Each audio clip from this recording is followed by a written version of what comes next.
तो mechanical properties of fluids के हम यहाँ कुछ और न्यूमेरिकल्स देख लेते हैं। Water flows through horizontal pipe of varying cross section at the rate of 0.5 litre per second. तो रेट ऑफ फ्लो जो है वो दिया है 0.5 लीटर पर सेकेंड।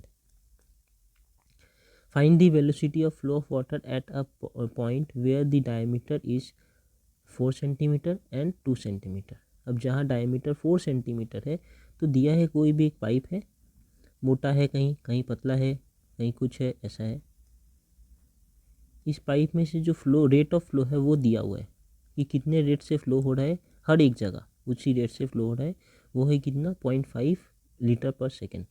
अब कह रहे कि दो पोजीशन में, एक है जहाँ पर डायमीटर 4 सेंटीमीटर है और एक है जहाँ डायमीटर 2 सेंटीमीटर है। वहाँ पे बताइए कि ये 4 सेंटीमीटर है और यहाँ पर 2 सेंटीमीटर है, और जहाँ पर डायमीटर 4 सेंटीमीटर है वहाँ पर बताइए कि हमारा वेलोसिटी क्या होगा।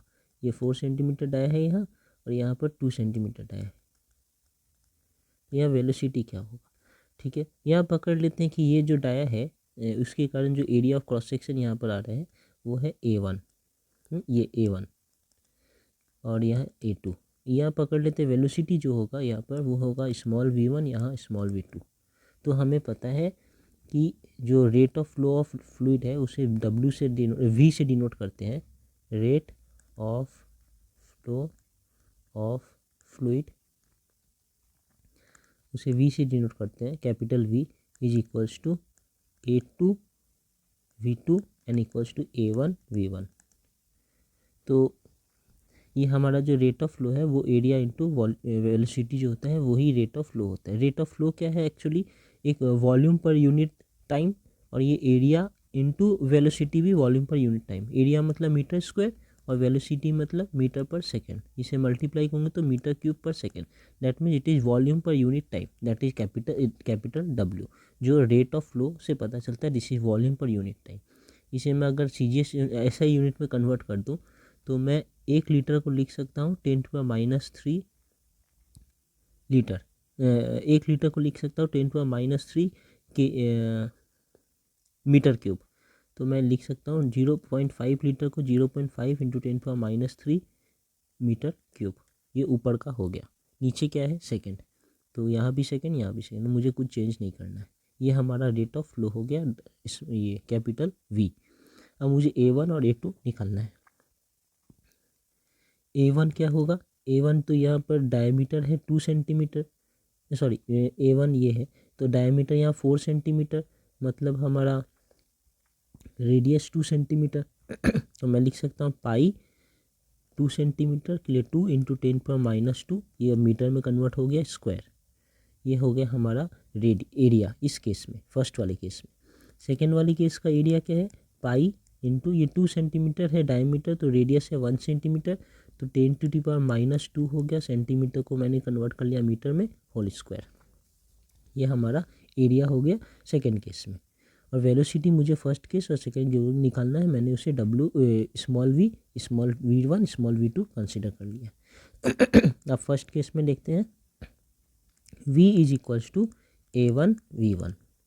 v दिया है ऑलरेडी, यहाँ मैंने बना लिया इसे 0.5 इंटू 10⁻⁻3, ठीक है, इज इक्वल्स टू A1 पे मैंने निकाल रखा है पाई 2 इंटू 10⁻² होल स्क्वायर, मतलब पाई r² हो गए, और V1 मुझे नहीं पता। इसे थोड़े अच्छे से और लिख सकता हूँ, 0.5 इंटू 10⁻³ इक्वल्स टू पाई, ये 2 का स्क्वायर मीन्स 4 इंटू 10⁻² का स्क्वायर मतलब 10⁻4 V1।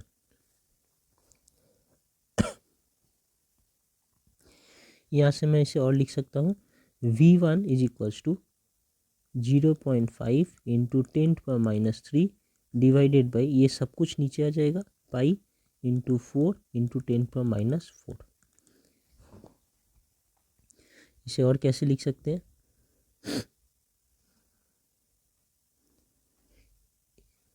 इसे हम लिख सकते हैं 0.5 इंटू 10⁻3, ये -4 ऊपर जाकर +4 डिवाइडेड बाई 4 पाई। अब ये 10⁻³ प्लस 4 मतलब 10⁻1, 10⁻1 मीन्स 10। अब ये 10 इंटू 0.5 क्या होगा 5/4 पाई। सॉरी ये पाई नीचे है, 5/4 नीचे पाई। ये है मीटर पर सेकेंड। ये है हमारा आंसर फर्स्ट केस का, ये वाले केस का। सेकेंड केस में क्या होगा हम डायरेक्ट भी निकाल सकते हैं और यहाँ से भी निकाल सकते हैं। हमें पता है ये A1V1 is equals to A2V2, तो यहाँ से भी निकाल सकते हैं, या V इक्वल्स टू A2V2 यहाँ से निकाल सकते हैं। हम दोनों ही करके देख लेंगे एक बार। A1V1 is equals to A2V2, A1V1 is equals to A2V2। ठीक है, A1 हमने निकाल रखा है, ये पाई और 2 इंटू 10⁻²² ये हो गया A। V1 मैंने निकाल रखा है 5/4 पाई इज इक्वल्स टू, फिर A2 भी निकाल रखा है, ये है पाई 10⁻² सॉरी 10⁻² और ये V2 नहीं पता।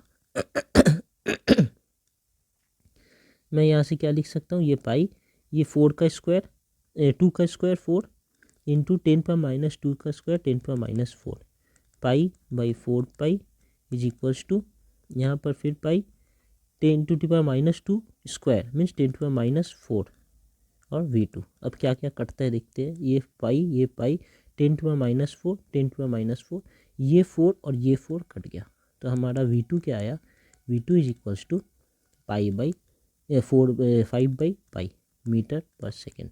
ये हमारा आंसर है। इस तरीके से यूज़ किया तो अगर मैं V equals to V2 A2V2 use करूँ तो भी हमारा आंसर सेम आएगा। देख लेते हैं एक बार।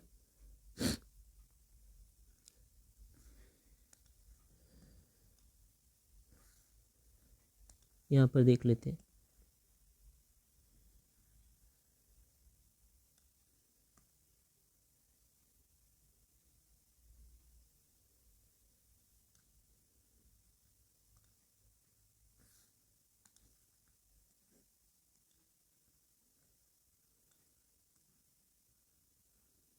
यहाँ देख लेते हैं, B को दूसरे तरीके से करना है, capital V equals to A2V2 small V2। तो कैपिटल V कितना दिया है, यहाँ पे ऑलरेडी दिया है ना, कैपिटल V है 0.5 इंटू 10⁻³ इज इक्वल्स टू, यहाँ से आ रहा है capital V equals to A2, ये होता है पाई इंटू 10⁻² का होल स्क्वायर, ठीक है, इंटू V2 मुझे नहीं पता। इसे मैं और लिख सकता हूँ 0.5 into 10⁻³ is equals to pi into 10⁻⁴ V2। यहाँ से मैं लिख सकता हूँ V2 equals to 0.5 into 10⁻³ divided by pi into 10⁻⁴। इसे मैं थोड़ा रीऑर्गेनाइज करूँगा तो 10⁻⁴ ऊपर जाकर -3 + 4 हो जाएगा, तो ऊपर जाकर हो जाएगा 0.5 इंटू 10⁻³ + 4 डिवाइडेड बाई पाई। इसे यहाँ पे लिख सकते हैं फिर से 0.5 into 10 divided by pi, that means 5 divided by पाई। तो यही हमारा आंसर था यहाँ मीटर पर सेकेंड। तो ये यहाँ भी आ रहा है ना, तो आप देख सकते हैं आप V is equals to A1V1 and equals to A2V2। ये capital V is equals to A1V1 equals to A2V2। ये A1V1 इक्वल्स टू A2V2 इसे तो हम इक्वेशन ऑफ कॉन्टिन्यूटी कहते ही हैं, बट ये इक्वल्स टू V होता है, that is flow rate of flow of fluid. इसका मतलब कि area into velocity is nothing but rate of flow of fluid ही है। एरिया इंटू वेलोसिटी जो हम करते हैं वो कुछ नहीं but rate of flow of fluid ही है। तो हम जो इक्वेशन ऑफ कॉन्टिन्यूटी लिखते हैं ना, वो यही बताता है कि हर जगह rate of flow of fluid जो है सेम है। कहने का मतलब है कि पर सेकेंड जितना वॉल्यूम ऑफ फ्लूइड इस पाइप के अंदर आएगा, पर सेकेंड उतना ही वॉल्यूम ऑफ फ्लूइड इस पाइप से बाहर आ जाएगा, न ज़्यादा न कम। ओके,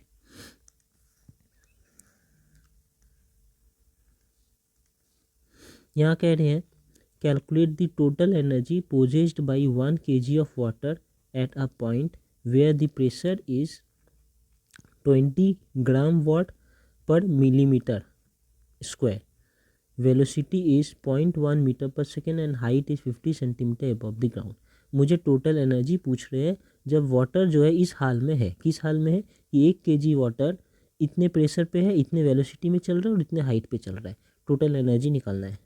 तो बर्नौलीज प्रिंसिपल से हमें पता है टोटल एनर्जी होता है प्रेशर एनर्जी, जिसे मैं पीवी से डिनोट करूँगा, प्लस पोटेंशियल एनर्जी जिसे मैं mgh से डिनोट करूँगा, प्लस काइनेटिक एनर्जी जिसे मैं हाफ mv² से डिनोट करूँगा। ये मुझे टोटल एनर्जी ही पूछ रहे हैं, ना total energy per unit mass पूछ रहे हैं, ना total energy per unit volume पूछ रहे हैं, ना ही हेट के बारे में पूछ रहे हैं, ये सिर्फ टोटल एनर्जी पूछ रहे हैं। तो मैं ये एक्सप्रेशन लिखूँगा।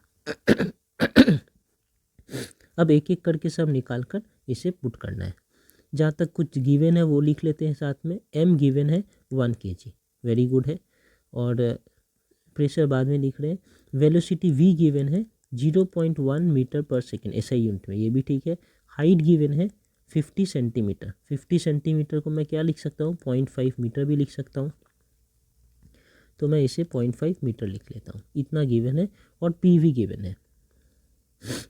अब देखते हैं पी का क्या काम है। पी गिवन है, पी है 20 ग्राम वेट, ठीक है, ग्राम वेट पर मीटर स्क्वायर, ठीक है ना।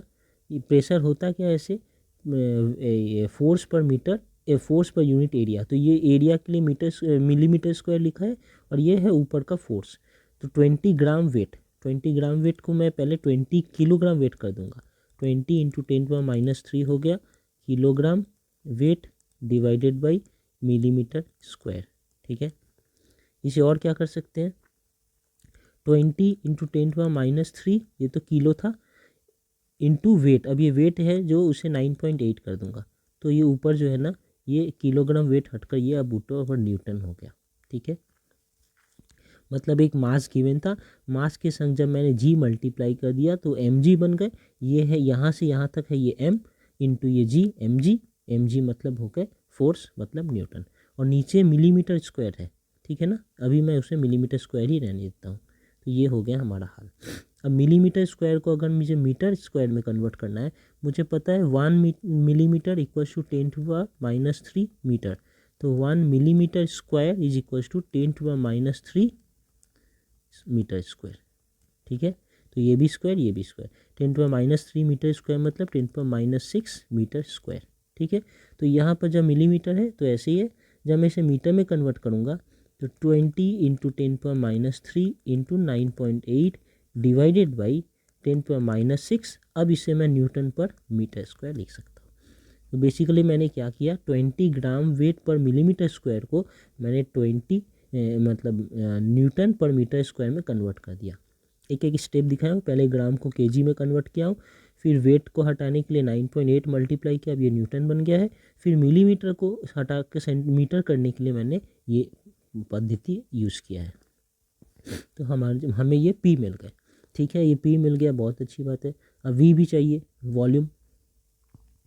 तो वॉल्यूम कैसे निकालेंगे, हमें पता है वॉल्यूम क्या होता है, वॉल्यूम होता है capital V is equals to mass by density, ठीक है ना। Density equals to mass by volume, तो volume equals to mass by density. Mass given है, आंसर है हाँ गिवन है 1 kg, और डेंसिटी गिवन है, तो वाटर तो बोल दिया है ना, वाटर का डेंसिटी 10⁻³ होता है ऐसा यूनिट में, तो ये 10⁻³ कर देता हूँ। तो बेसिकली मैं लिख सकता हूँ 10⁻³ मीटर क्यूब, ये हमारे वॉल्यूम भी गिवन है। अब मैं इसे मल्टीप्लाई करूँगा, देखिए ये प्रेशर का यूनिट है न्यूटन पर मीटर स्क्वायर और वॉल्यूम का यूनिट है मीटर क्यूब। अगर मैं इसे मल्टीप्लाई करूँगा खुद में तो ये आएगा न्यूटन मीटर, और newton metre is nothing but joule, force into displacement मतलब वर्क, और न्यूटन मीटर भी नथिंग बट जूल। तो ये भी जो है ये जूल है, mgh भी जूल है, ये भी जूल है। अब बेसिकली ये एनर्जी है, ये एनर्जी है, ये एनर्जी है। तो अब लिखते हैं P V equals to 20 into 10 to the power 20 into 10⁻³ into 9.8 divided by 10⁻⁻6 into 10⁻3, ठीक है। यहाँ से देखिए 10⁻⁻6, 10⁻3, 10⁻3, मैं सबको एक संग लिखूँ तो 20 इंटू 9.8 और यहाँ इंटू 10⁻³ -3 और ये ऊपर जाएंगे तो +6 हो जाएंगे, ठीक है। इसे मैं क्या लिख सकता हूँ, ये -3 +6 ये कट का 0, मतलब 10⁻0 means 1, anything to the power 0 means 1, यहाँ लिख देता हूँ 10⁻0 मतलब 1। तो ये गया और ये 20 इंटू 9.8 रह गया है। इसे अगर मैं मल्टीप्लाई करूँगा तो ये क्या आएंगे, ये आएंगे 196, बस इतना जूल। ये हो गया हमारा, इसका वैल्यू निकाल लिया मैंने। अब mg का निकालता हूँ, mgh। m दिया है 1 kg, g कुछ नहीं दिया है, मैं 9.8 ले लेता हूँ और h कितना दिया है 0.5, 0.5, ठीक है। इसे अगर मैं सॉल्व करूँगा तो ये इसका हाफ हो रहा है, मतलब 4.9 जूल, ख़त्म। और half mv², half mv², half ठीक है, m 1 kg और v² कितना है 0.1 इंटू 0.1, तो 0.1 इंटू 0.1, अब ये v² हो गया। 0.1 इंटू 0.1 को मैं लिख सकता हूँ 0.01, ठीक है, डिवाइड बाई 2। इसे अगर हाफ करूँगा तो 0.005 जूल आएगा। अब क्या करना है, कुछ नहीं करना है, टोटल एनर्जी जो है ये तीनों का समेशन है, इनका, इनका और इनका। तो करके देख लेते हैं, 196 plus 4.9 plus 0.005 is equals to 200.905, इतना ही जूल। यही हमारा आंसर है। ओके,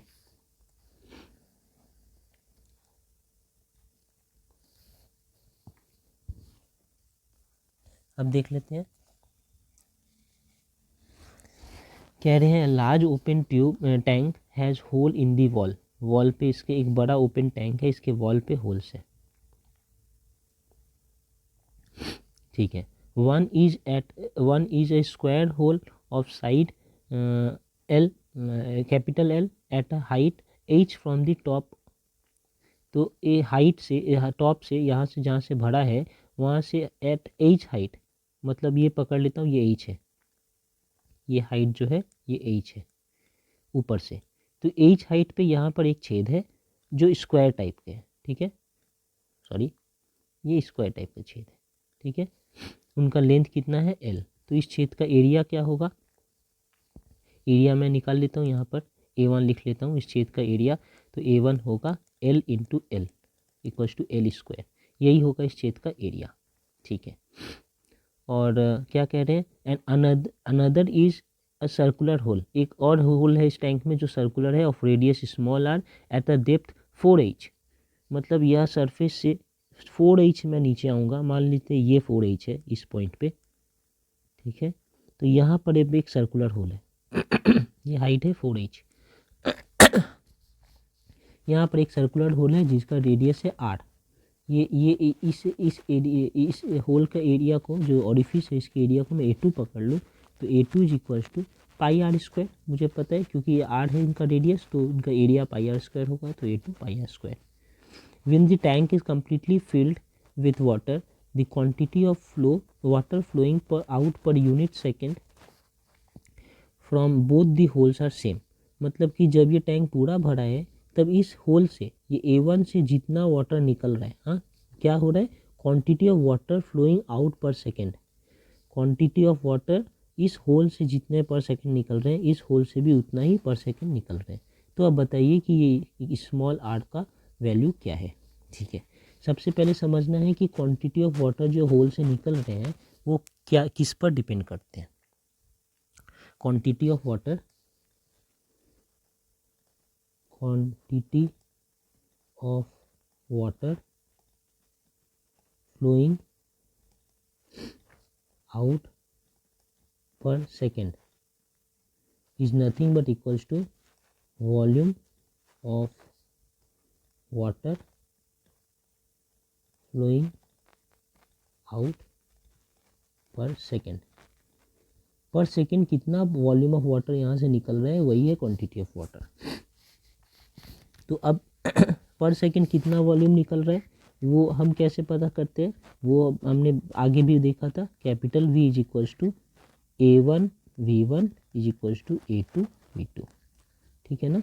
क्यों दोनों इक्वल है, क्योंकि उसने कह ही दिया है कि A1 से जितना quantity of water per second निकल रहा है A2 से भी उतना ही निकल रहा है, इसलिए A1 से कितना quantity of water per second निकलता है वो A1 इंटू V1 होता है, ठीक है, A1 इंटू V1। अगर कोई पूछे कि इस होल से कितना quantity of water per second बाहर आ रहा है, तो आंसर है A1 जो एरिया है इनका इंटू V1 जो इस वेलोसिटी जिस वेलोसिटी से यहाँ से पानी बाहर निकल रहा है। यहाँ पे भी जो A2 है एरिया इंटू वेलोसिटी जिस वेलोसिटी पानी बाहर निकल रहा है, और ये दोनों इक्वल यहाँ नहीं होना चाहिए था, लेकिन इसलिए है क्योंकि बोल दिए हैं कि इस when the tank is completely filled with water quantity of water flowing per unit second from both the holes are same. तो यहाँ से जितना पानी आ रहा है यहाँ से उतना ही पानी बाहर आ रहा है, इसलिए A1 V1 is equal to A2 V2 हो गया। ठीक है, अब बात आता है कि V1 क्या है और V2 क्या है। तो V1 हमें पता है किस प्रिंसिपल से, टॉरिसेलिस प्रिंसिपल से, कि ऊपर से जितने हाइट पे हमारा होल रहेगा वहाँ से जो वाटर निकलता है उनका वेलोसिटी होता है √2gh। तो ये h हाइट पे है, तो यहाँ से जो वेलोसिटी जिस वेलोसिटी से पानी यहाँ से बाहर आएंगे वो है V1 इक्वल्स टू √2gh। और यहाँ से अगर मैं सोचूं कितने वेलोसिटी से पानी बाहर आएंगे तो वो V2 है √2, ये h क्या है यहाँ पर 4h है, मतलब वो हाइट ऊपर से 4h है, ये 4h ऐसे, इसे मैं ऐसे लिख सकता हूँ, ये 4 को अगर बाहर ले आओ तो 2√2gh, ठीक है ना। ये 4 को बाहर ले आए हो तो ये 2 हो गया, बाकी 2gh अंदर है, तो ये हो गया हमारा V1 और V2। चलिए A1 पहले से निकाल के रखा हूँ L² into V1 √2gh is equals to A2 पहले से निकाल के रखा हूँ πr², V2 2√2gh, यहाँ √2gh काट देता हूँ, तो क्या है L² is equals to πr² और ये 2, तो यहाँ से लिख सकता हूँ r² इक्वल्स टू L²/2π, ठीक है। फिर यहाँ से लिख सकता हूँ r इक्वल्स टू √L²/2π, जिसे मैं लिख सकता हूँ L/√2π, L/√2π। तो यही हमारा आंसर है कि रेडियस होगा L/√2π। समझने की बात यहाँ से इतने थे कि एक होल से कितना पानी बाहर आएगा वो डिपेंड करता है इस होल के एरिया के ऊपर और वेलोसिटी के ऊपर जिस वेलोसिटी से पानी बाहर आ रहा है, ये कंसेप्ट है, ठीक है। और दूसरी बात पूछ रहे हैं कि एक हाइट में टॉरिसेलिस प्रिंसिपल यूज हो रहा है कि अगर ऊपर से एक पर्टिकुलर हाइट में ये वाटर का सरफेस है, यहाँ से मान लीजिए मैं कैपिटल स्मॉल h हाइट नीचे आया हूँ और इस लेवल पे एक छेद है, तो इस लेवल से जो पानी बाहर आएंगे उसका वेलोसिटी क्या होगा, वेलोसिटी विल बी √2gh। ये है टॉरिसेलिस प्रिंसिपल से पता चल रहा है। तो यहाँ अलग अलग हाइट पे अलग अलग वेलोसिटीज मैंने निकाल लिया, ठीक है। एक हाइट था h, एक हाइट था 2h, इस पे वेलोसिटी मैंने निकाल लिया, और एरिया जो है वो यहाँ तक गिवन था, और हमने ये यहाँ से जान के रखा है कि quantity of water flowing out per second is equals to volume of water flowing out per second, और volume of water flowing out per second क्या होता है, एरिया इंटू वेलोसिटी। ये area into velocity volume of water per second है। कैसे, मैंने पहले भी दिखाया, एरिया मतलब है मीटर स्क्वायर और वेलोसिटी मतलब है मीटर पर सेकेंड। अगर मैं इसे मल्टीप्लाई करूँ तो ये basically metre cube per second है, मतलब volume of water coming out per unit time, per unit second, ठीक है ना। Volume of water flowing out per second, यही है volume of water flowing out per second. तो this is nothing but capital V, A V is equals to capital V, समझ रहे हैं, A V is equals to capital V, जहाँ पर small v है velocity, capital V है volume of liquid flowing per unit time. Okay, ये volume नहीं है, ये वॉल्यूम पर यूनिट टाइम है, ये समझने वाली बात है। ओके,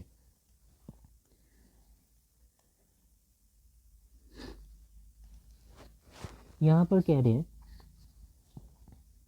कि the calculated terminal velocity of air of an oil in air of an oil drop of radius 10⁻⁵ metre from the following data. एक ऑयल ड्रॉप है जिनका रेडियस दे चुके हैं, आर है कितना 10⁻⁵ मीटर, ठीक है ना। इनका टर्मिनल वेलोसिटी मुझे कैलकुलेट करना है, ठीक है। और क्या क्या गिवन है, acceleration due to gravity given है 9.8 metre per second. Viscosity of air given है, ठीक है। विस्कोसिटी ऑफ एयर कितना है 1.8 इंटू 10⁻⁵ गिवन है, newton second per metre square. Density of oil given है डेंसिटी ऑफ ऑयल गिवन है 900 kg पर मीटर क्यूब। और upthrust due to air displaced by drop may be neglected. Upthrust due to air displaced by the drop is neglected. जब अगर upthrust neglect करें मतलब rho dash equals to 0 पकड़ रहा हूँ, ये मैं बता रहा हूँ क्या है। तो बेसिकली हो क्या रहा है कि ये एयर का पूरा एयर भरा है यहाँ पर, ठीक है।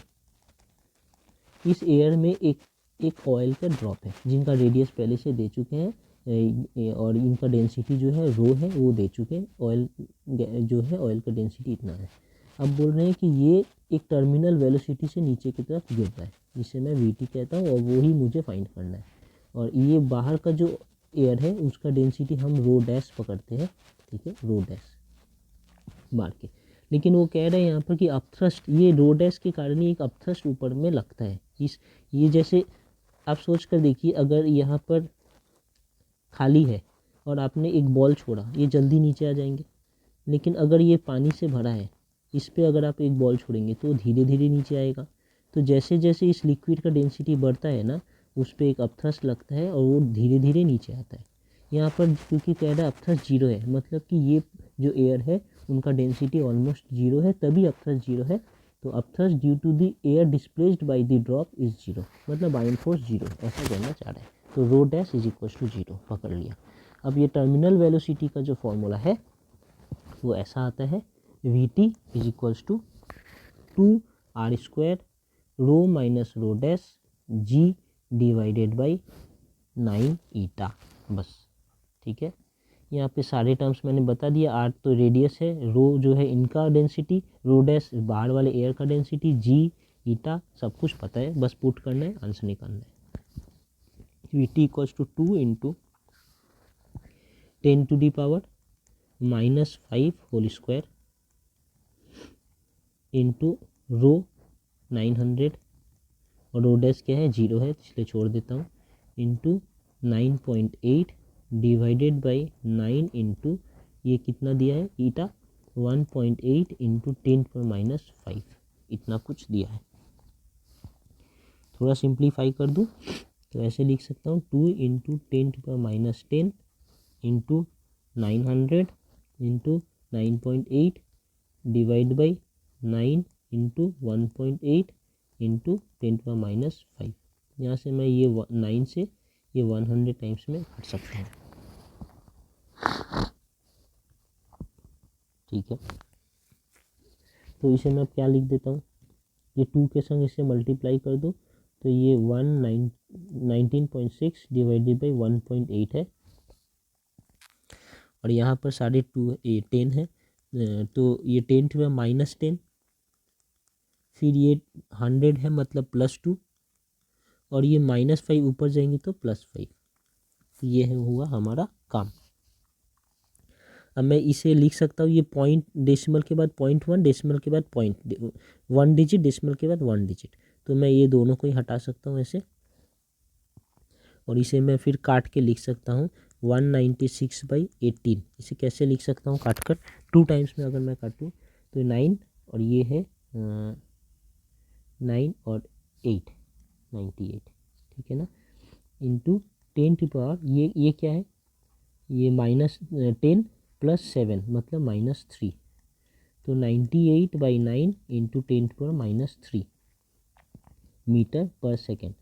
इसे 98/9 को अगर आप थोड़ा सोचेंगे तो लिख सकते हैं 100.8, ठीक है, इंटू 10⁻³ मीटर पर सेकेंड। इसे 10 की पावर मिलीमीटर पर सेकेंड भी कन्वर्ट कर सकते हैं, 10⁻³ को ही तो मिलीमीटर कर सकते हैं ना, तो 10.8 मिलीमीटर पर सेकेंड भी आंसर आ सकता है। दोनों ही सही है, ऐसे भी लिख सकते हैं, ऐसे भी लिख सकते हैं।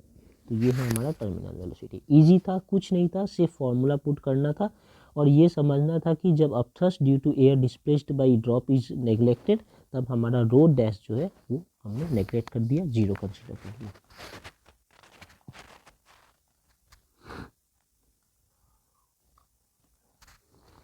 अब यहाँ देख लेते हैं कि water entering A horizontal pipe of non uniform cross section with a velocity of this much meter per second and leaves the another end with a velocity of this much meter per second.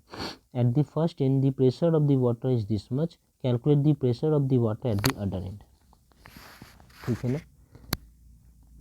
तो क्या क्या कह रहा है, पहले तो ये pipe जो है हॉरिजॉन्टल है लेकिन थिकनेस इनका अलग अलग है।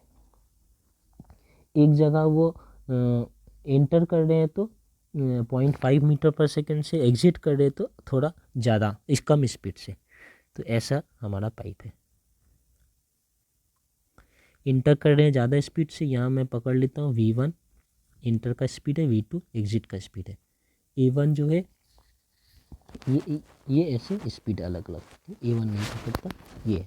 और क्या पकड़ रहे हैं कि जो at the and at the first and pressure of the water है, यहाँ पर प्रेशर जो है वाटर का P1 है। और calculate the pressure at the second and, यहाँ पर मुझे कैलकुलेटर प्रेशर यहाँ पर कैलकुलेट करना है और डेंसिटी गिवन है। और पाइप जो है वो हॉरिजॉन्टल है। प्रेशर वॉल्यूम ये सॉरी प्रेशर वेलोसिटी ये देखकर कुछ याद आ रहा है, हमें बर्नौलीज प्रिंसिपल लगाना है।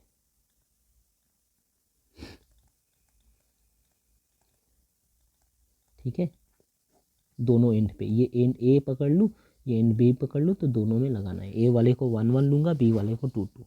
तो ये पता है बर्नौलीज प्रिंसिपल से कि P1 प्लस ये P1 plus rho g H1 plus half rho V1 square, rho V1 square is equals to, नीचे बना लेते हैं इसे,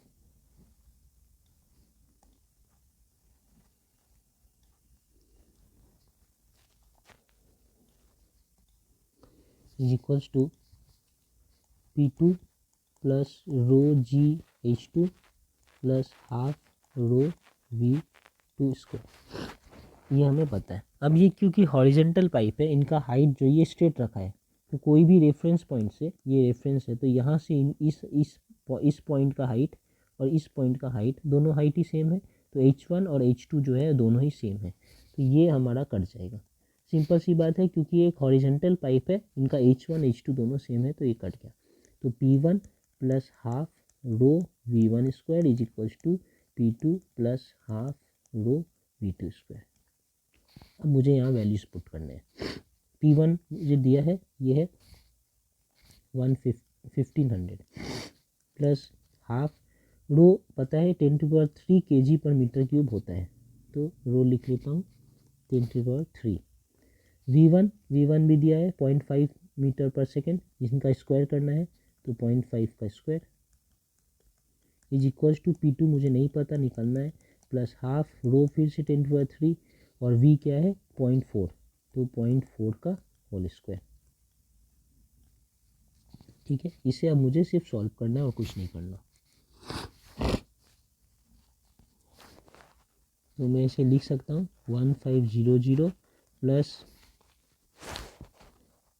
10⁻³ और ये पूरा चीज़ क्या है,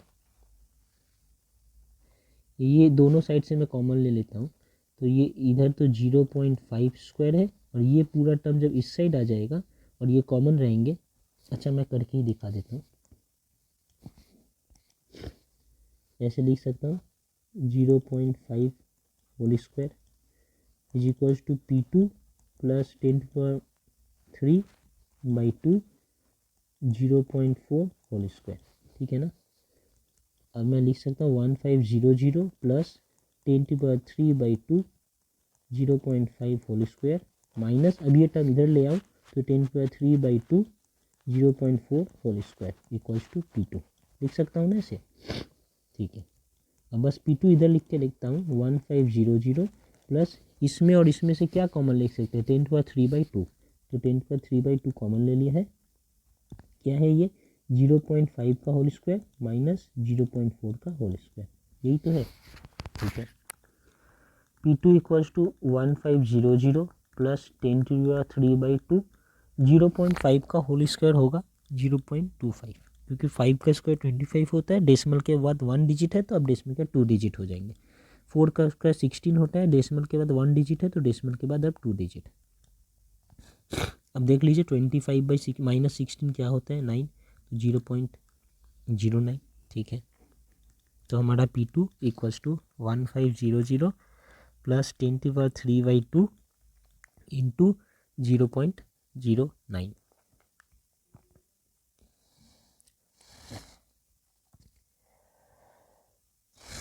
ठीक है, अब इसे लिख सकते हैं P2 प्लस 1500 प्लस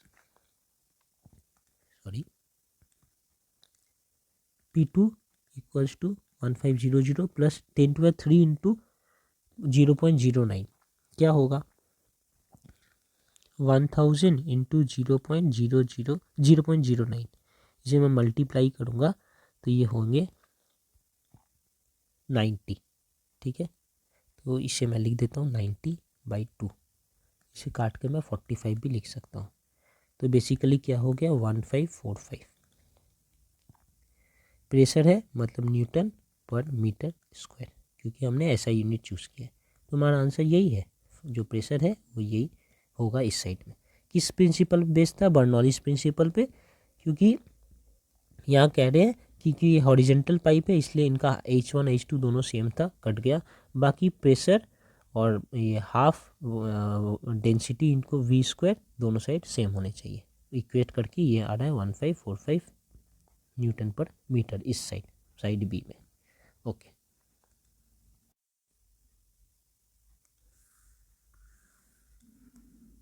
अब यहाँ देख लेते हैं। A non-viscous liquid of constant density 1000 kg per meter cube flows through a streamline motion along a tube of variable cross section। ये दिया है।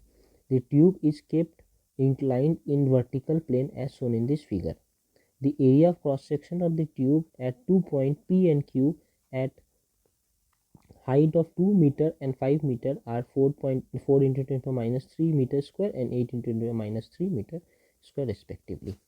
तो मैं यहाँ ये ले लेता हूँ कि यहाँ पे जो हाइट है ये H1 है, ये हाइट जो है H2 है।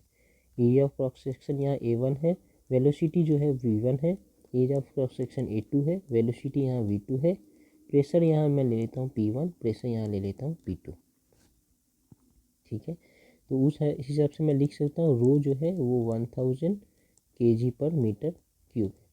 ठीक है, A1 दिया है cross section area A1 is equal to 4 into 10⁻³ metre square, A2 8 into 10⁻³ metre square, H1 2 metre, H2 5 metre.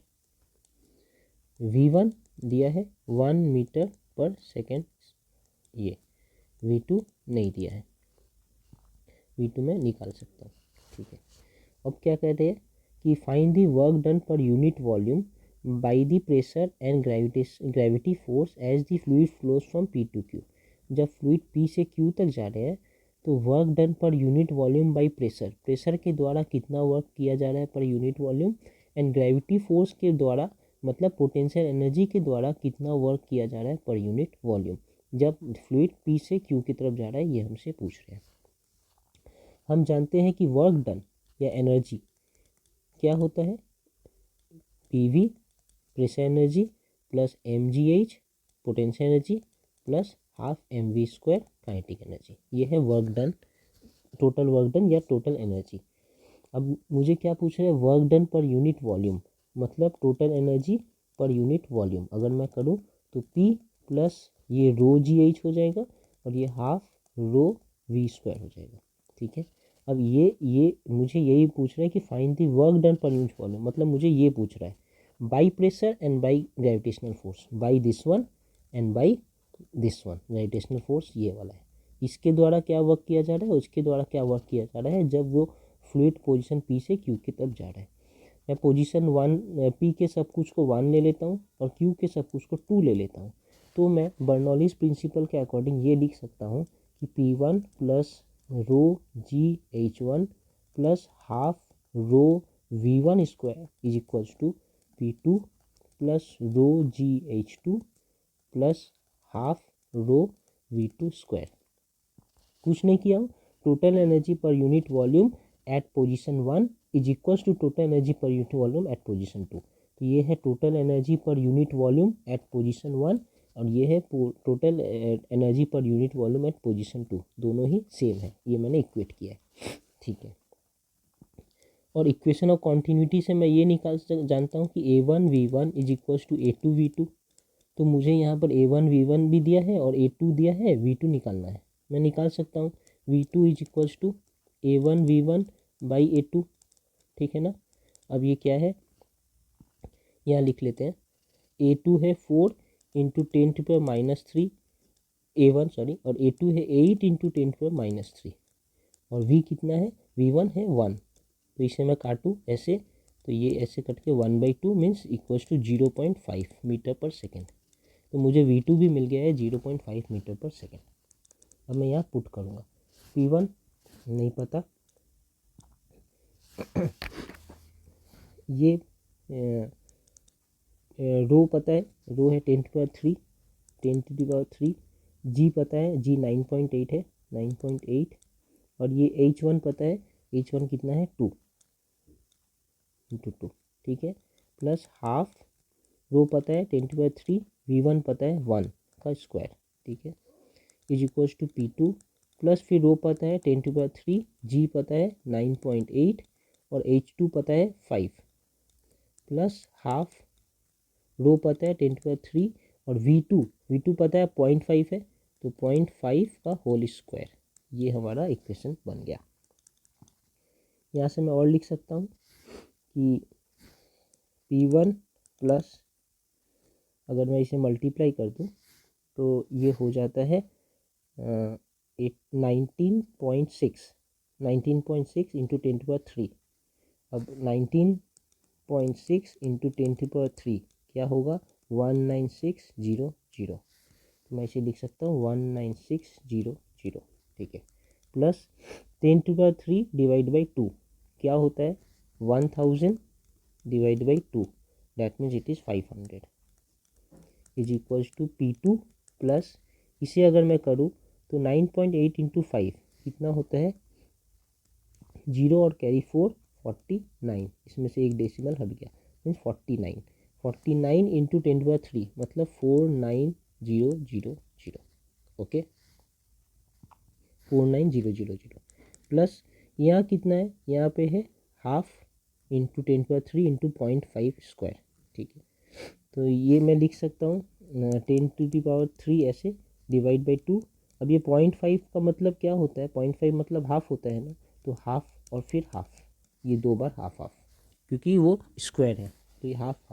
अब मैं काटता हूँ, पहले इससे काटूंगा 1 टाइम्स में, ये हो जाएंगे 500, फिर इससे काटता हूँ तो ये हो जाएंगे 250, फिर इससे काटता हूँ तो ये हो जाएंगे 125। तो बेसिकली ये पूरा सॉल्व करके मुझे मिलेगा 125। ओके, अब मैं ऐसा लिख सकता हूँ, यहाँ पे P1 और ये वाले टर्म्स को मैं इधर ले आता हूँ, minus P2, P1 minus P2 हो जाएंगे 49000 प्लस 125 माइनस 19600 माइनस 500। ठीक है, इसे आप सॉल्व कीजिए, क्या आता है देख लेते हैं।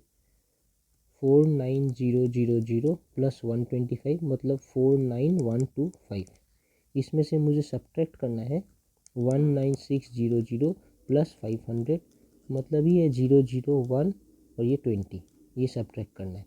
49125 से 20100 सब्ट्रैक्ट करूँगा तो ये है 5, ये है 2, ये है 0, ये है 9, तो हो गया, और ये है 2, तो हो गया 29025। तो basically P1 minus P2 is equals to 29025। तो मैं इसे हटा देता हूँ, तो P1 माइनस P2 है 29025।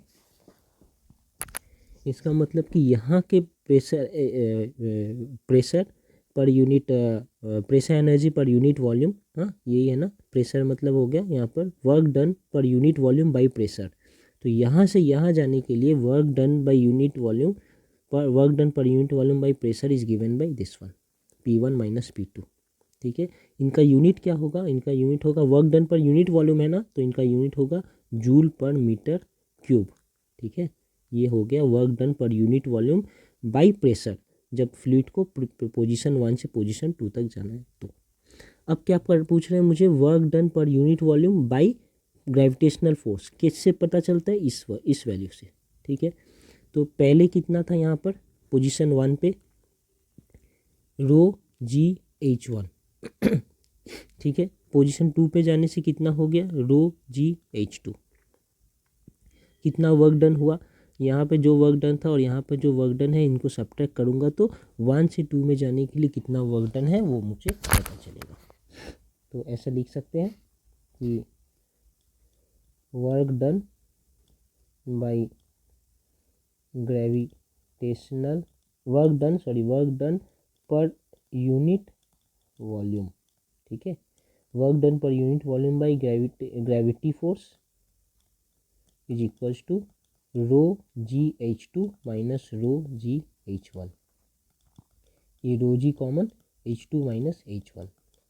ठीक है, रो कितना है 10⁻3, जी कितना है 9.8, H2 कितना है, H2 है 5 और H1 कितना है -2, मतलब 2 माइनस है यहाँ, तो है ये 10⁻3 इंटू 9.8 इंटू 3। इसे मैं अगर मल्टीप्लाई करूँ तो 9.8 इंटू 3 4 कैरी टू 27 28 29 विथ एक डेसिमल। ठीक है, और इसके साथ मैं अगर 1000 को मल्टीप्लाई करूँ ये वाला तो 29400 आएगा, 29400। इसका ये क्या यूनिट, इसका work done per unit volume है ना, तो इनका भी यूनिट है जूल पर मीटर क्यूब। ये है work done per unit volume, यहाँ से मिल रहा है क्योंकि ये जो टोटल एनर्जी है वो है PV plus mgh plus mv half mv²। मुझसे पूछ क्या रहा है work done per unit volume, तो मैं पहले total energy per unit volume बना दूंगा, मतलब P मतलब ρgh मतलब हाफ ρv²। अब कह रहे हैं कि ये प्रेशर, ये जो work done per unit volume by pressure है इसके द्वारा कितना काम किया गया है, तो यहाँ माइनस यहाँ ये जो था ये डिफरेंस है, इतना काम प्रेशर ने किया है। अगर मैं पूछूं ग्रेविटी फोर्स ने कितना काम किया है, तो ये इस साइड के ये जो यहाँ पर जो mgh है ρgh है और यहाँ के ρg उनका सब्ट्रैक्शन ग्रेविटी। अगर कोई पूछे कि वेलोसिटी फोर्स ने कितना काम किया, मतलब ये टर्म ने कितना काम किया, तो मुझे क्या करना पड़ेगा, मुझे करना पड़ेगा हाफ ρv1² है और एक तरफ है हाफ ρv2², इनका डिफरेंस मुझे निकालना पड़ेगा। ठीक है, यहाँ पर देख सकते हैं कि v1 बड़ा है v2 छोटा है, तो मुझे दिस माइनस दिस करूँगा तो ये जो आंसर आएगा ये है work done per unit volume. याद रखना है ये पर यूनिट वॉल्यूम है। ठीक है, तो ये कोई भी वर्क डन नहीं है लेकिन work done per unit volume है, क्योंकि वर्क डन अगर होता तो हमें इसे mgh लेते, इसे हाफ mv² लेते, ये प्रेशर वाले को P इंटू वी लेते, लेकिन हमने वर्क डन नहीं निकाल रहे हैं, हम यहाँ work done per unit volume निकाल रहे हैं, तो इसलिए हमने सबको V से कैपिटल V से वॉल्यूम से डिवाइड किया है। तो ये work done per unit volume by velocity energy. ठीक है, by velocity force, sorry velocity force, ये इसके केस में ऐसा आता। ओके, अब देख लेते हैं the pressure of air in a soap bubble of 0.7 centimetre dia is 8 mm of water above the atmospheric pressure. 8 mm of water above the atmospheric pressure.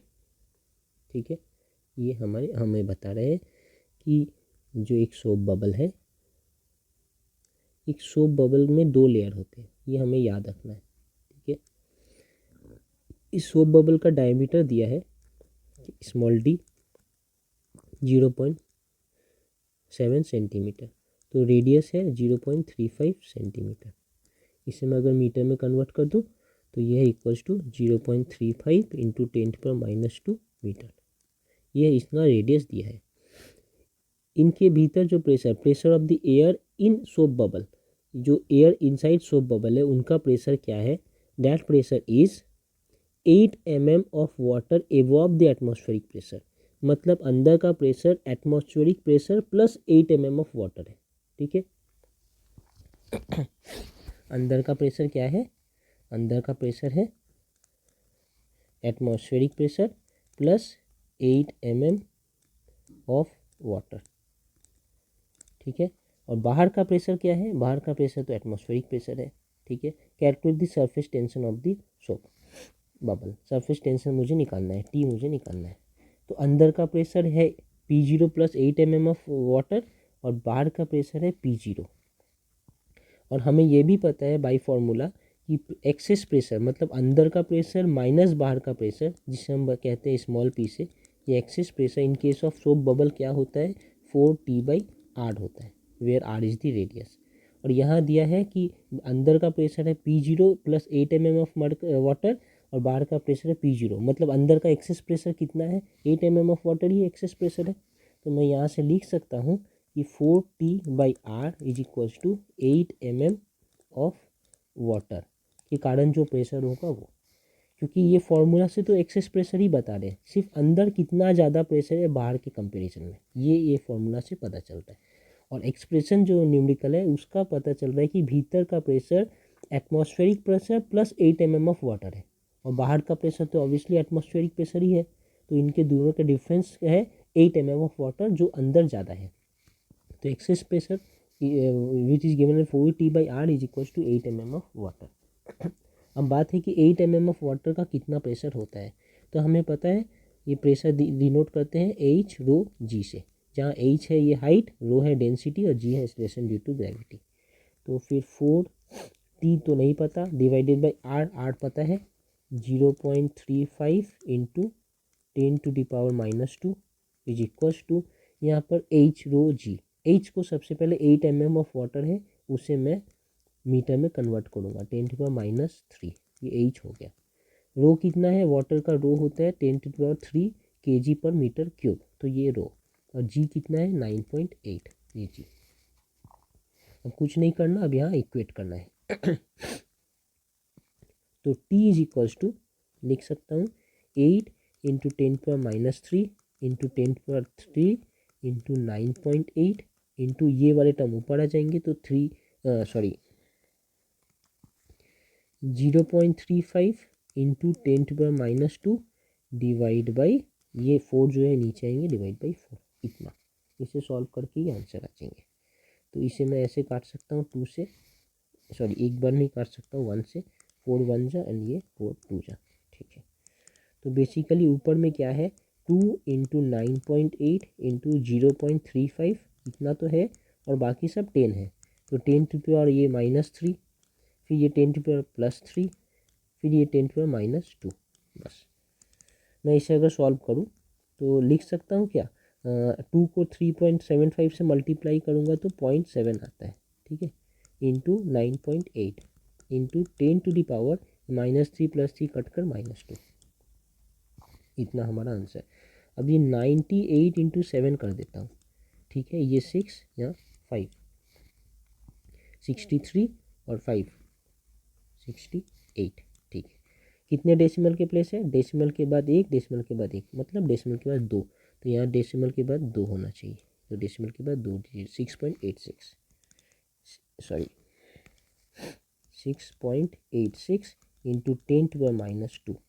ये SI यूनिट में है, सारा मैंने SI यूनिट में ले लिया है। तो ये है न्यूटन पर मीटर, इनका यूनिट है न्यूटन पर मीटर। और ये हमारा सरफेस टेंशन है, ये हमारा आंसर है। अब यहाँ फिर देख लेते हैं, 2 soap bubbles of radii 4 centimetre 5 centimetre are joint together so as to form common surface. तो 2 सोप बबल है, एक सोप बबल के रेडियाई है 4 सेंटीमीटर, एक दूसरा सोप बबल है जिनका रेडियाई है 5 centimetre. They are joint together to form a common surface. अब ये दोनों जुड़ गए हैं और एक कॉमन सरफेस बना रहे हैं। ये हमारा छोटा वाला है और ये हमारा बड़ा वाला है और एक कॉमन सरफेस बना रहे हैं। कॉमन सरफेस क्या है, ये है ये जो जगह है, ये जगह इतना सा सरफेस जो है ये कॉमन सरफेस है। Find the radius of this common surface, इस कॉमन सरफेस का रेडियस मुझे पूछ रहा है। अच्छा, ये बात बताइए कि इनके बाहर क्या प्रेशर होता है बबल के बाहर, ये हर डबल सरफेस वाला है क्योंकि सोप बबल है, इनका सरफेस डबल होता है, ठीक है, वो एक बात है। लेकिन इनके बाहर क्या प्रेशर है, बाहर एटमॉस्फेरिक प्रेशर है P0, और भीतर क्या प्रेशर होता है, हमें ये पता है फॉर्मूला से कि भीतर का एक्सेस प्रेशर होता है P excess in case of soap bubble is given by 4T/R, ठीक है। इसका R तो 4 है, तो इनके भीतर जो प्रेशर होगा P, मैं यहाँ पकड़ लेता हूँ, ये 1, ठीक है। तो P1 is equals to atmospheric pressure plus इनका excess pressure which is 4T/R1, ये हो गए इसके भीतर का total pressure. P1 is equals to बाहर का pressure plus 4T/R1, where 4T/R1 क्या है, इनके भीतर का एक्सेस प्रेशर है, मतलब कि बाहर के कंपैरिजन में भीतर प्रेशर कितना ज़्यादा है, 4T/R1 ज़्यादा है, ये जनरल एक्सप्रेशन है। तो इसके केस में ये R1 है और इसके केस में ये R2 है, तो भीतर कितना प्रेशर ज़्यादा है, 4T/R1 ज़्यादा है। तो भीतर ओरिजिनली कितना प्रेशर है, एटमॉस्फेरिक प्रेशर प्लस 4T/R1, ठीक है। इस केस में अगर देखूं तो भीतर कितना प्रेशर है, P2 is equal to P0 plus 4T/R2, ठीक है। ये क्योंकि इनका रेडियस R2 है, ये इनका प्रेशर है, इनका प्रेशर भीतर का। अब ये दोनों ज्वाइन करेंगे, तो अब ये दोनों जब ज्वाइन करेंगे तो ये कॉमन सरफेस जो है वो या तो इस साइड बेंड रहेगा या तो फिर ऑपोजिट साइड ऐसे भी बेंड हो सकता है ना। अब तो सोच सकते कि सर कॉमन सरफेस इधर क्यों बनाया है हमने, ऐसे क्यों नहीं बना दिया, ऐसे इस टाइप से कि ये अंदर की तरफ ऐसे बेंड है और ये वाला छोटा सा बना है, समझ रहे, मतलब कि कॉमन सरफेस ऐसा क्यों नहीं बनाया, ये एक बड़ा सर्कल है और छोटे सर्कल को ऐसे मैंने किया और ये कॉमन सरफेस होता है, ऐसा क्यों नहीं बनाया आपने। तो ये ही सही है, ये गलत है, ऐसा क्यों बताते हैं। यहाँ हम देख सकते हैं कि एक्सेस प्रेशर किस पे डिपेंड करता है, आर के ऊपर। अगर आर बड़ा है तो अभी एक्सेस प्रेशर छोटा है, तो ये आर बड़ा है तो इसके भीतर का एक्सेस प्रेशर छोटा है, एक्सेस प्रेशर छोटा है तो भीतर का ओवरऑल प्रेशर भी छोटा है। दैट मीन्स अगर मैं ये P1 और P2 को कंपेयर करूँ तो मैं ये कह सकता हूँ कि P1 is greater than P2 और अगर P1 is greater than P2 है तो P1 यहाँ और P2 यहाँ, P2 यहाँ, तो obviously if P1 is greater than P2 तो ये सरफेस जो है बाहर की तरफ ही बेंड रहेगा। अगर P2 बड़ा होता P1 से तो ये सरफेस इस तरह ऐसे बेंड होता। इफ़ P2, ये P2 अगर बड़ा होता P1 से तो सरफेस बाहर की तरफ बेंड रहता। ये यहाँ पे P1 बड़ा है इसलिए सरफेस इस साइड बेंड है, ठीक है। ये तो हमने समझ गए, ठीक है। क्योंकि जैसे रेडियस छोटा होगा तो एक्सेस प्रेशर भीतर का ज़्यादा होगा, इसके भीतर जो एक्सेस प्रेशर है वो इसके कंपेरिजन में बड़ा है, ज़्यादा है, इसके अंदर प्रेशर ज़्यादा है इसके कंपेरिजन में, ओके, इसलिए ये ऐसे बेंड है। मुझे करना क्या है, मुझे इसका रेडियस निकालना है, ठीक है। और रेडियस निकालने के लिए सेम ये वाला फॉर्मूला ही यूज़ करूँगा कि access pressure equals to 4T/R। अब ये जो बेंड सरफेस है इस पे एक्सेस प्रेशर क्या है, अंदर और बाहर के कंपेरिजन में। तो अगर ये ऐसे बेंड है तो भीतर ये सरफेस के भीतर का प्रेशर बाहर से कितना ज़्यादा है, मतलब बेसिकली मैं P1 माइनस P2 निकालना चाहता हूँ, ठीक है। क्या निकालना चाहता हूँ, P1 माइनस P2, ठीक है।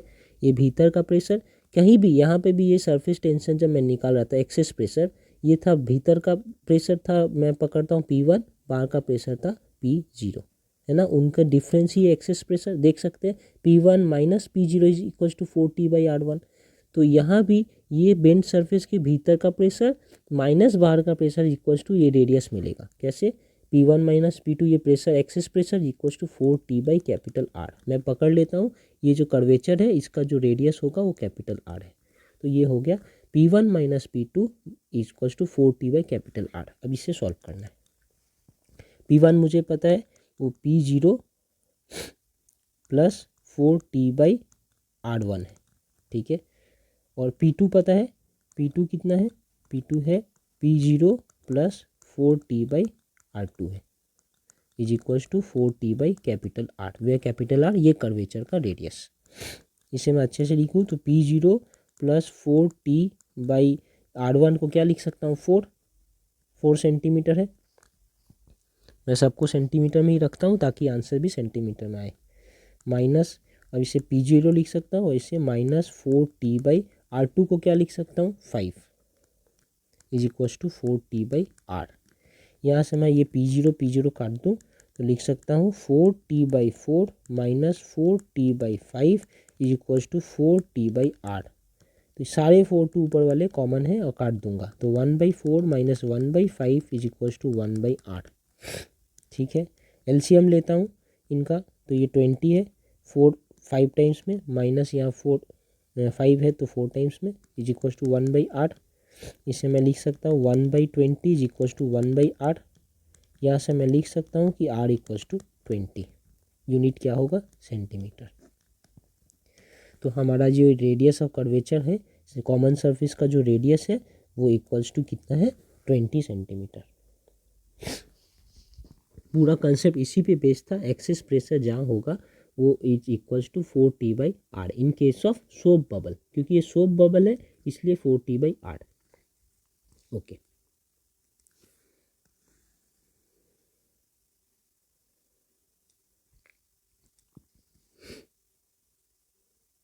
अब पूछ रहे हैं calculate the energy involve when 8 droplets of water, surface tension इनका इतना है, of radius 0.5 mm each combine into 1।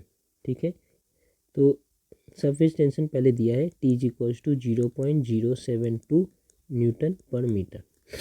कह रहे हैं कि 8 ड्रॉपलेट्स है। ठीक है, 8, 1 2 3 4 8, ऐसे 8 ड्रॉपलेट्स है।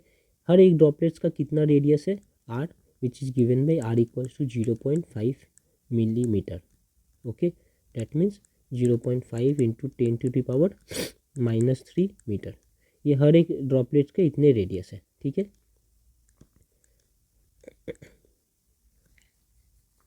अगर ये 8 ड्रॉपलेट्स को मिलाकर मैं एक बड़ा ड्रॉप बना दूँ, बन सकता है। ठीक है, इनका रेडियस भी कुछ अलग आएगा, कैपिटल आर पकड़ लेता हूँ तो कैपिटल आर मैं सॉल्व करके निकालूंगा कैसे, वॉल्यूम को इक्वल करके, कि ये 8 छोटे छोटे जो ड्रॉपलेट्स हैं इनका वॉल्यूम इज इक्वल्स टू इनका वॉल्यूम। तो मैं वॉल्यूम इक्वेट करूँगा तो मुझे ये आर का expression in terms of small R मिल जाएगा, मुझे इसका रेडियस पता चल जाएगा। ठीक है, अब क्या बोल रहे कि कैलकुलेट द एनर्जी इन्वॉल्व, जब ये 8 ड्रॉपलेट्स को मैं जोड़कर एक ड्रॉपलेट बना दूंगा तो कितना एनर्जी इन्वॉल्व होगा, मतलब कि यहाँ कितना एनर्जी है और यहाँ कितना एनर्जी है, दोनों का डिफरेंस मुझे निकालना है। कौन सी एनर्जी की मैं बात कर रहा हूँ, मैं सरफेस एनर्जी की बात कर रहा हूँ। Small capital E is equal to surface tension into area. यहाँ पर एक एक का एरिया है, surface area surface area surface area, तो 8 का 8 सरफेस एरिया, वो total surface area into tension करूँगा तो यहाँ पे टोटल एनर्जी जो है इन्वॉल्व मुझे मिल जाएगा। वैसे ही यहाँ के जो टोटल सरफेस एरिया निकलेंगे इनटू वो टेंशन करूँगा तो यहाँ के मुझे एनर्जी इन्वॉल्व मिल जाएगा। इन दोनों एनर्जी इन्वॉल्व जो है इनका डिफरेंस निकालूंगा, वही है energy involve when 8 droplets of radius combine into 1। जब 8 ड्रॉपलेट एक बन जाएंगे तो कितना एनर्जी चेंज होगा, तो मैं एक एक करके इसके एनर्जी को निकालता हूँ। उसके पहले मुझे सबसे पहले वॉल्यूम इक्वल करके इनका रेडियस निकालना है। तो मैं लिख सकता हूँ एक एक स्फीयर, इस बॉल का क्या रेडियस है, वॉल्यूम है 4/3 पाई आर क्यूब, ये मुझे पता है। यहाँ कितने हैं, 8 है तो 8 इंटू ये इज इक्वल्स टू इनका क्या वॉल्यूम है, 4/3 पाई कैपिटल आर क्यूब, ऐसा लिख सकता हूँ। अब ये 4/3 पाई काट दिया तो यहाँ पर 8r³ is equals to R cube, तो लिख सकता हूँ 2r is equals to are.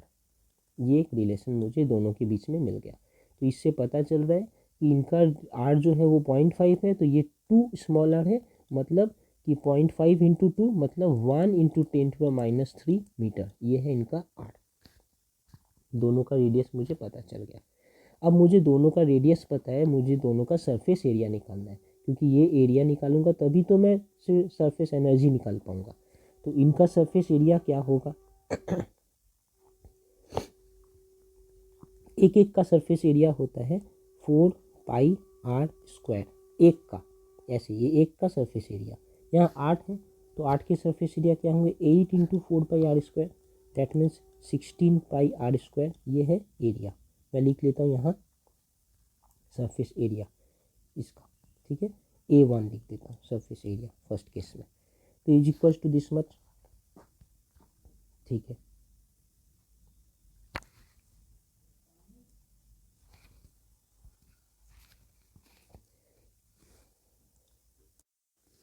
और इनका सरफेस एरिया मुझे निकालना है बड़े वाले का, तो मैं इसे A2 लेता हूँ।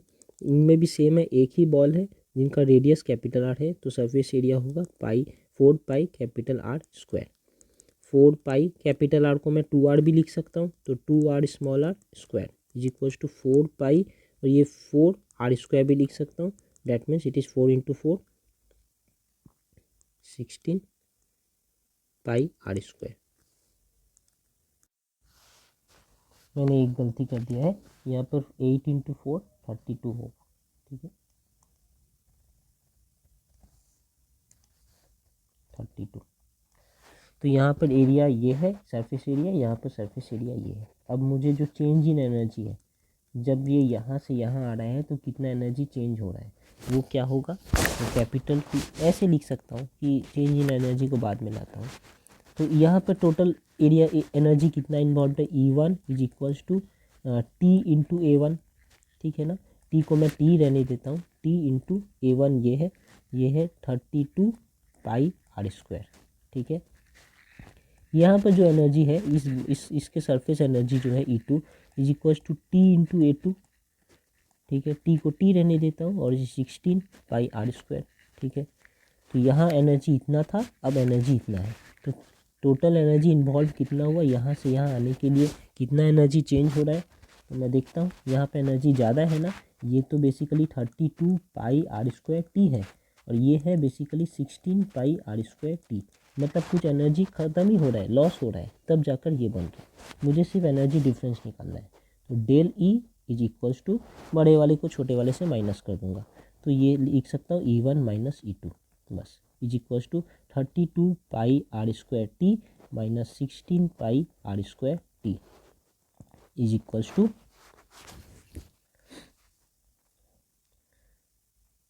16 पाई r²T। इसे मैं लिख सकता हूँ 16 इंटू पाई को लिख 3.14 इंटू R है ये 0.5 into 10⁻³ whole square into T है 0.072। इसे सॉल्व करूँ तो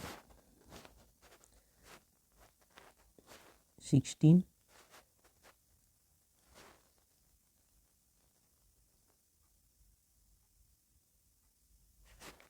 into 3.14 into 0.5 into 0.5 into 10⁻6 into 0.072। ये 0.5 तो हाफ है, 16 इंटू हाफ होगा 8, फिर 8 इंटू हाफ होगा 4, तो मैं बेसिकली 16 इंटू हाफ लिख सकता हूँ 4 इंटू 0.072 इंटू 3.14 इंटू 10⁻6, ठीक है। अब मैं अगर 4 से इसको मल्टीप्लाई करूँगा तो ये आ रहे हैं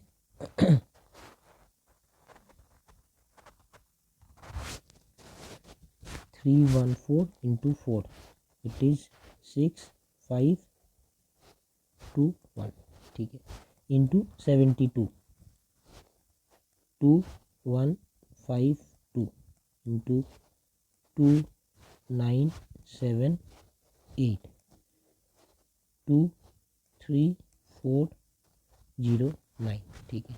तो ये 20432 है, डेसिमल के बाद 1 2 3 डिजिट 4 5 डिजिट 1 2 3 4 5। तो बेसिकली ये 0 पॉइंट इन तीनों को मल्टीप्लाई करके मुझे 0.90432 इंटू 10⁻6 मिल गया। इसे मैं ऐसे भी लिख सकता हूँ 9.0432 इंटू 10⁻7 जूल। इतना एनर्जी का इन्वॉल्वमेंट है, चेंज हो रहा है। अब कौन सा बड़ा है, ये वाला छोटा है, ये वाला बड़ा है, तो बेसिकली चेंज इन एनर्जी जो है वो डिक्रीज हो रहा है। मैं जब यहाँ से यहाँ आऊँगा तो एनर्जी जो है, एनर्जी डिक्रीज। क्यों? क्योंकि हमने देखा है ये E1 छोटा है, E1 बड़ा है, हमने सिर्फ डिफरेंस निकाला है कि ये डिक्रीज जो है कितना डिक्रीज हो रहा है, कितना डिक्रीज हो रहा है। तो this much energy is involve when 8 drops of water जो है वो मिक्स कर कंबाइन करके 1 ड्रॉप ऑफ वाटर बनते हैं। तो सरफेस एनर्जी कितना डिक्रीज होता है? 9.0432 इंटू 10⁻7 जूल डिक्रीज होता है। ओके,